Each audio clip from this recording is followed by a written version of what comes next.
Hello दोस्तों, welcome to my channel. My name is Shahab. दोस्तों, golden visa क्या होता है ये आपको जानना चाहिए और जीवन में कभी भी काम आ जाएगा और नॉलेज कभी भी बेकार नहीं होता है। Visa, employment visa, visit visa आपने तो बहुत सुना है और हम भी सुनते हैं, रोज़ सुनते हैं, लेकिन गोल्डन वीज़ा क्या आपने सुना है? और गोल्डन वीज़ा लोगों की एक ड्रीम क्यों होती है और किसे मिल सकता है गोल्डन वीज़ा, इस पे हम बात करेंगे। बहुत बड़ी वीडियो नहीं है, अगर आप देख लेते हैं तो आगे बहुत काम आएगा। अगर किसी ने पूछ दिया आपसे कि भाई गोल्डन वीज़ा क्या होता है, कैसे मिलता है, तो आपको पता होना चाहिए। तो गोल्डन वीज़ा के बारे में बात करेंगे। बहुत ही इन्फॉर्मेटिव वीडियो है, इसको बिल्कुल देखिए। कैसे मिलता है, कहाँ अप्लाई करेंगे, कितना पैसा लगता है, क्या है, किन लोगों को मिलता है, किन लोगों को दिया जा सकता है। दोस्तों, कुछ महीने पहले आपने न्यूज़ में सुना होगा कि यूएई गवर्नमेंट ने इंडियन एक्टर संजय दत्त को गोल्डन वीज़ा या गोल्डन कार्ड भी बोलते हैं, उसको इशू किया है। ये इतना इम्पोर्टेंट क्यों होता है कि अगर एक संजय दत्त को दे दिया तो पूरे न्यूज़ में आ गया? ये ड्रीम क्यों होता है, इसकी क्या बेनिफिट्स है, यही कुछ बातें करूँगा। दोस्तों, पहले बात करूँगा गोल्डन वीज़ा कितने दिनों की होती है। तो दो चीज़ें हैं, 5 साल और 10 साल। 5 साल और 10 साल के लिए यूएई गवर्नमेंट ने गोल्डन वीज़ा इशू किया हुआ है, ठीक है, 5 साल के लिए और 10 साल की है। अब बात कर लेते हैं कि किन लोगों को गवर्नमेंट प्रोवाइड करती है।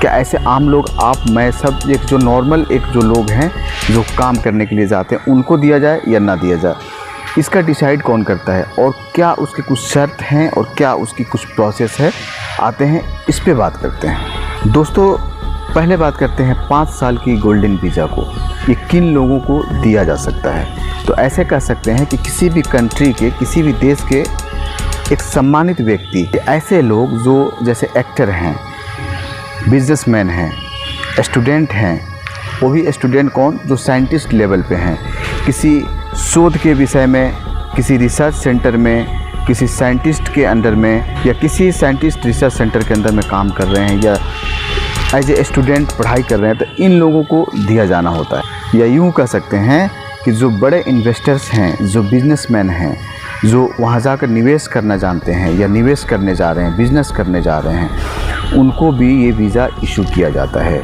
या गवर्नमेंट की तरफ से कोई रिप्रेजेंटेटिव है, कोई सम्मानित व्यक्ति है, उनको भी अगर वहाँ की यूएई गवर्नमेंट अगर चाहे तो उनको गोल्डन वीज़ा कार्ड इशू कर सकता है। तो दोस्तों, इससे साफ जाहिर होता है, इससे ये साबित होता है कि ये किसी भी नॉर्मल इंसान को, किसी भी नॉर्मल व्यक्ति को ये वीज़ा इशू नहीं किया जाता है। और ना ही एक कंपनी के अंदर में, जैसे हम एम्प्लॉयमेंट वीज़ा के अंदर में जाकर काम करते हैं, एम्प्लॉयमेंट वीज़ा पे जाकर काम करते हैं, इसी तरह से किसी भी कंपनी के अंदर में आप काम करते हैं तो उसके लिए गोल्डन वीज़ा की ज़रूरत नहीं होती है। गोल्डन वीज़ा अगर किसी को मिल जाए तो उस कंट्री में वो कुछ भी कर सकता है। कुछ भी का मतलब ये नहीं होता कि इलीगल तरीके से कुछ भी करे।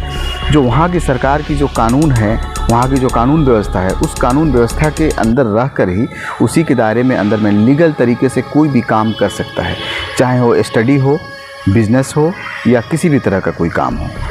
दोस्तों, आपको बता दें कि 5 साल गोल्डन वीज़ा के लिए 5 इयर्स अगर आप लेना चाहते हैं तो 5 साल के लिए तकरीबन 5 मिलियन दिरहम, जो इंडियन अमाउंट तकरीबन 10 करोड़ रुपया होता है, उतना पैसा वहाँ की कंट्री में यूएई में जाकर के, चाहे वो म्यूचुअल फंड हो, चाहे वहाँ की बैंक अकाउंट में, उस पैसे को आपको डिपॉजिट करना होगा। और इतना ही नहीं, उस पैसे को आप 3 साल तक यूज नहीं कर सकते हैं, विड्रॉ नहीं कर सकते हैं। और बात इतना ही ख़त्म नहीं होती है, इट मीन्स कि 10 मिलियन दिरहम, जो कि 20 करोड़ रुपया होता है, आपके पास प्रॉपर्टी होना चाहिए।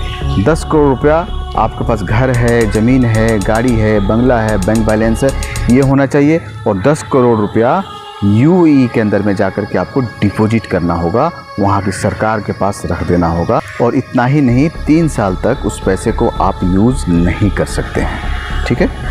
अब आ जाते हैं 10 साल जो गोल्डन वीज़ा है। बस सेम प्रोसेस है, सेम क्राइटेरिया है, बस आपको क्या करना है कि 5 मिलियन दिरहम को 10 मिलियन कर देना है। जो 10 करोड़ है वो 20 करोड़ हो जाएगा, और 10 साल वीज़ा के लिए, 10 साल गोल्डन वीज़ा के लिए 20 करोड़ रुपया वहाँ पे डिपॉजिट करना होगा, और 20 करोड़ की आपके पास प्रॉपर्टी हो गई। तो आपका टोटल कितना हो गया? 40 करोड़। 40 करोड़ रुपये आपके पास होनी चाहिए इंडियन करेंसी के हिसाब से, और दिरहम में देखेंगे तकरीबन 10 मिलियन दिरहम आपके पास पैसा होना चाहिए। और जो भी शर्तें हैं आपको क्यों चाहिए, आपका एक स्ट्रॉन्ग रीज़न होना चाहिए, क्योंकि गोल्डन वीज़ा इजी नहीं होता है कि किसी भी आम इंसान के लिए इसको नहीं बनाया गया है, ये ख़ास है और ख़ास लोगों को बनाया जाता है। तो संक्षेप में हम ये कह सकते हैं 10 करोड़ रुपया चाहिए 5 साल वालों वीज़ा के लिए, और 10 करोड़ की प्रॉपर्टी 20 करोड़, और 40 करोड़ चाहिए 10 साल के जो वीज़ा लेते हैं उनको। और 10 साल उसमें आपको बहुत सारी फैसिलिटीज़ मिलेगी, बहुत सारी सुविधाएं हैं, आप कभी भी आ जा सकते हैं, कोई रोक टोक नहीं, आपको VIP ट्रीट किया जाएगा, आपके बच्चे आपकी फैमिली के साथ आप वहाँ दुबई में रह सकते हैं, बहुत सारी एक्स्ट्रा बेनिफिट्स आप उठा सकते हैं वहाँ की सरकार से, उसकी लाभ लिया जा सकता है। मैंने आपको बता दिया कि गोल्डन वीज़ा क्या होता है। इस चैनल को जरूर सब्सक्राइब कर लेना और बेल आइकन को दबा देना, बहुत काम का चैनल आपके लिए।